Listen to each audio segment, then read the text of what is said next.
পাষাণ হৃদয় নমরুদের একটু বাধা লাগলো না সিংহাসনটা ঠিক রাখার জন্য, তার খোদাই ঠিক থাকার জন্য এভাবে সন্তানদেরকে মারা শুরু করে দিল। কিন্তু আল্লাহ রাব্বুল আলামিন তার হাবিবকে, তার বন্ধুকে দুনিয়াতে পদার্পণ করাইবেন, আগমন করাইবেন। এজন্য রাখে আল্লাহ মারে কে? জোরে কোন না ঠিক কিনা? রাখে আল্লাহ মারে কে? ওই ইব্রাহিম আলাইহিস সালাম দুনিয়ায় আগমন করবেন, তার খলিল, তার বন্ধু ইব্রাহিম আলাইহিস সালাম মার পেটে আগমন করেছে। কিন্তু মার পেটে দিকে লক্ষ্য করলে মনে হয় না যে আমাদের প্রিয় নবীর শত্রু কে ছিল? আবু জাহল। কেন? আবু জাহেল শত্রু ছিল। আবু জাহল এ জবতব শত্রু না, চাচা, এর পরেও কি কঠিন শত্রু ছিল।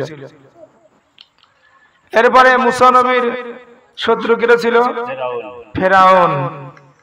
এরপরে ইব্রাহিম আলাইহিস সালামের শত্রু কে ছিল? নমরুদ। কে ছিল?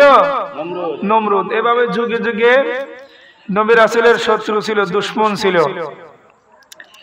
তো তাদের কাজ কি ছিল? যে তারা আল্লাহকে বিশ্বাস করে নাই। নমরুদ নিজেই খোদা দাবি করছে, ফেরাউন নিজেই খোদা দাবি করছে। এইভাবে তারা করছে, আল্লাহকে রব হিসাবে মানে নাই। তো এই নমরুদ সিংহাসনে বসে ভাবতেছেন, গভীর চিন্তায় মগ্ন। ইতিমধ্যেই একজন প্রধান জ্যোতিষী তেনারা গণনা করত। তৎকালীন সময় এরকম জ্যোতিষী ছিল, তারা গণনা করত। গণনা করে করে বের করত যে আমাদের বাদশার কোনো ক্ষতি হবে কিনা, আমাদের রাষ্ট্রের কোনো ক্ষতি হবে কিনা, এই ফিকির করত জ্যোতিষীরা। তো প্রধান জ্যোতিষী সে এসে বলল, বাদশা নামদার খবর তো বেশি ভালো না। খবর কি? বেশি ভালো না, লক্ষণ বেশি ভালো না। বলে, এ জ্যোতিষী কি হয়েছে তাই বলো। বলে, আমি তো আজ কয়েকদিন ধরে দেখতেছি যে একটা তারকা কয়েকদিন ধরে উঠতেছে, উদিত হইতেছে, যা ইতিপূর্বে আর আমি এই তারকাটা দেখিনি। সুবহানাল্লাহ বলেন না? জোরে বলি সুবহানাল্লাহ। ইসলামের পতাকা উত্তোলন হবে, ইসলামের আগমন হবে কিভাবে দেখেন। এই তারকাটা দেখতেছি, ইতিপূর্বে তারকাটা দেখিনি, কিন্তু কয়েকদিন ধরে এই তারকাটা কি আমি ওটা দেখতেছি। তো আমি এটা গবেষণা করে দেখলাম, আজ থেকে 3 দিনের ভিতরে একটা শিশু জন্ম নেবে, মার গর্ভে আসবে। সে নাকি আপনার পরম শত্রু, আপনাকে শেষ করে দিবে, আপনার ধর্ম, খোদায় দাবি সবকিছু শেষ করে দিবে। সে এই আমাদের ধর্মকে বিচ্ছিন্ন করে শেষ করে এক আল্লাহর ধর্ম প্রচার করবে। সূরা কন্যা সুবহানাল্লাহ। এই কথা যখন প্রধান জ্যোতিষী সেই নমরুদের কাছে বলছে, নমরুদ রাগে অগ্নিশর্মা হয়ে গেছে। বলে কি, কয় কি, কয় কি, আমি হলাম খোদা আর আমারই শত্রু আসতেছে 3 দিনের ভিতরে, এটা তো মাইনে নেওয়া যায় না। নমরুদ মনে মনে গভীর রাগে অগ্নিশর্মা হয়ে বলতেছে, প্রধান জ্যোতিষী, আমার শত্রু যেহেতু আজ থেকে 3 দিনের ভিতরে মার গর্ভে আসবে, তাহলে আজ থেকে একটা জিনিস জারি করে দাও, আজ থেকে 3 দিনের ভিতরে কোন পুরুষ কোন নারী মেলামেশা করতে পারবে না। কারণ যদি মেলামেশা করে তো আসবে মার গর্ভে, সেই আমার পরম শত্রু আসবে, অতএব মেলামেশা কি বন্ধ, তারে আসতেও পারবে না। কেটা কইল? নমরুদ। একটু কথা বলতে, কে বলল? নমরুদ বলল। ওয়াজ যদি এখন যদি না বোঝেন তো সামনে যখন এগিয়ে যাব আর দিশা পাবেন না, হুজুর কি জানি কইলো কি হইলো দিশা পাবেন না, যদি ভালো করে বুঝাইতেছি। তাহলে বললো কেন? নমরুদ বলল যে আজ থেকে 3 দিন পর্যন্ত কোনো পুরুষ কোনো নারী মেলামেশা করতে পারবে না, মেলামেশাও করবে না, সে আমার শত্রু, মার গর্ভে আসবে না। এই টার্গেট নিল কেন? নমরুদ। প্রধান জ্যোতিষীকে বলল, জ্যোতিষী রে যাও ঘোষণা করে দাও আমার পরম শত্রু যাতে না আসতে পারে, এই বা বলে যেন আমার পরম শত্রু বদাবন করতে না পারে, মার গর্ভে যাতে না আসতে পারে। যাও যাও আমার যত সৈন্য আছে ব্যাগ পিয়াদারা আছে সবাইকে ঘোষণা করে দাও তারা যেন এই তল্লাশি করে কোনো পুরুষ কোনো নারী যেন 3 দিনের ভিতরে মেলামেশা না করে। আরো জানিয়ে দাও যদি মেলামেশা করে তাহলে তার শাস্তি হলো মৃত্যুদণ্ড। কি শাস্তি? মৃত্যুদণ্ড হয়ে যাবে। এই কথাটা বলে দাও, জারি করে দাও। এবার 3 দিনের ভিতরে যাতে মেলামেশা না হয় বিভিন্ন জায়গায় পাইক পিয়াদা তার বাহিনীগুলো সেট করে দিল। 3 দিন চলে গেল, যাওয়ার পরে সেই প্রধান জ্যোতিষী আবার আগমন করলো। আসার পরে বলতেছে বাদশা নামদার বড্ড দুঃখজনক বিষয়। বলে কি হয়েছে তাই বলো।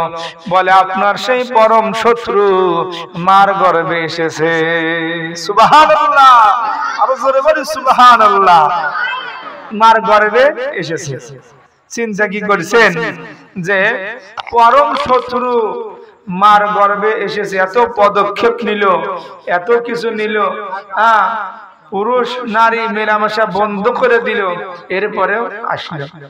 তাও হে জবতব লোক না, আজর সে ছিল নমরুদের সবচেয়ে বিশ্বাস্ত লোক। সেই নমরুদের কথা অপরঠিক করে স্ত্রীর সাথে মেলামেশা করলো। কারণ সুবহানাল্লাহ, আরো জোরে বলি সুবহানাল্লাহ। দেখছেন কোষ কেটে দিছে। এমন লোক মেলামেশা করছে যে ছিল নমরুদের সবচেয়ে কাছের লোক। কে ছিল? একদম কাছের লোক ছিল নমরুদের, সেই আজর। এবার যখন জ্যোতিষী প্রধান জ্যোতিষী যখন বলল বাদশা নামদার খবর খুব খারাপ, আপনার যে শত্রু আসার কথা সে মার গর্ভে প্রবেশ করেছে। নমরুদের মাথা খারাপ হয়ে গেল। বলে কি রে, এত পদক্ষেপ নিলাম, এত কিছু করলাম, এরপরেও আমার পরম শত্রুটা মার গর্ভে চলে এসেছে। জ্যোতিষী সমস্ত বাহিনীকে খবর লাগায় দাও, সমস্ত পেয়াদাদেরকে খবর লাগায় দাও। আজ থেকে নিয়ে 1 বছরের ভিতরে এই বাবুল শহরে যত সন্তান পুরুষ সন্তান আগমন করবে সবাইকে হত্যা করতে হবে, হত্যা করতে হবে ঘোষণা করে দিল। তাহলে যদি হত্যা করে তাহলে শত্রু আর ভিতরে কি শেষ হয়ে যাবে, তাই না? আর ভিতরে খালাস হয়ে যাবে, শেষ। শত্রু তো আসবে, সেও শেষ হয়ে যাবে। তাহলে আমার শত্রু আর বড় হতেও পারবে না, আমার শত্রু আর কি করতে পারবে না, ক্ষতি করতে পারবে না। আসসালাম ভাই, মাহফিল আছে তো, এই যে চাল একটা মাহফিল আছে। আচ্ছা আচ্ছা, সালাম। পরম শত্রু কি করল যাতে করে পরম শত্রুটা মারা যায়, আমার যাতে বিরোধিতা না করতে পারে। প্রধান জ্যোতিষীকে হুকুম দেয়া দিল। প্রধান জ্যোতিষী সমস্ত বাক মিয়াদারদেরকে বলল, তার সৈন্য বাহিনীদেরকে বলল, আজ থেকে 1 বছরের ভিতরে যেই শিশুটা জন্মগ্রহণ করবে, পুরুষ শিশুটা, সঙ্গে সঙ্গে তাকে হত্যা করতে হবে, মেরে ফেলতে হবে। বাদশা নমরুদের হুকুম জারি হয়ে গেল। আহারে সকলেই সেই প্রস্তুতি নিল, যেই পুরুষ সন্তান ভূমিষ্ঠ হয় সঙ্গে সঙ্গে শেষ করে দেয়। এইভাবে শেষ করতে করতে শত শত সন্তানকে দুনিয়া থেকে বিদায় দিয়ে দিল।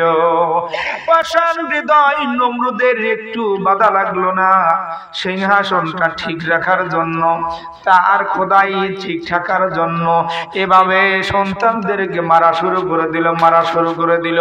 কিন্তু আল্লাহ রাব্বুল আলামিন তার হাবিবকে, তার বন্ধুকে দুনিয়াতে পদার্পণ করাইবেন, আগমন করাইবেন। এজন্য রাখে আল্লাহ মারে কে, জোরে কর না ঠিক কিনা? রাখে আল্লাহ মারে কে?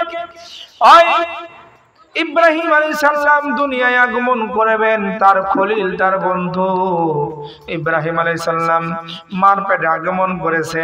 কিন্তু মার পেটে দিকে লক্ষ্য করলে মনে হয় না যে মা এরকম তিনি অন্তঃসত্ত্বা হয়েছে, এটা কেউ বুঝতে পারে না। মার পেট আগের মতো স্বাভাবিক আছে, গর্ভবতী হয়েছে, এটা কেউ বুঝতে পারে না। হাঁটি হাঁটি পা পা গুনে যখন ঠিক সময় চলে আসলো, এবার ইব্রাহিম আলাইহিস সালামের মা বুঝতে পারলো আমার প্রসব বেদনার সম্মুখীন হয়েছি। তিনি চিন্তা করলো যদি আমি বাড়িতে প্রসব করি তাহলে আমার সন্তানকে সঙ্গে সঙ্গে মেরে ফেলবে। সন্তানের মায়া, সন্তানের মহাব্বত, ভালোবাসা। এবার ওই ইব্রাহিম আলাইহিস সালামের মা হাঁটি হাঁটি পা পা করে চলে গেলেন একটা পর্বতের উপরে, একটা গুহার ভিতরে ঢুকে প্রসাব করলেন। ইব্রাহিম আলাইহিস সালাম দুনিয়ায় পদার্পণ করলেন। গণ সুবহানাল্লাহ। ইব্রাহিম আলাইহিস সালাম যখন দুনিয়ায় পদার্পণ করলেন, আগমন করলেন, আহারে মা চিন্তা করলো আমার সন্তানকে যদি আমি গুহার ভিতর থেকে যদি আমি বাড়িতে নিয়ে যাই তাহলে আমার সন্তানকে আস্ত রাখবে না, শেষ করে দিবে। গণ ঠিক কিনা? মেরে ফেলবে না? সন্তানকে মেরে ফেলবে। তাহলে আমার সন্তানকে গুহার ভিতর থেকে আমি বাড়িতে নেব না। মা এবার মাঝে মাঝে সন্তানের খবর নেওয়ার জন্য গুহার ভিতরে এসে ইব্রাহিম আলাইহিস সালামকে দুধ পান করে চলে যায়। এভাবে আল্লাহ রাব্বুল আলামিন তার খাবারের ব্যবস্থা করলো। ইব্রাহিম আলাইহিস সালাম অল্প দিনই হৃষ্টপুষ্ট হয়ে গেল। সুবহানাল্লাহ।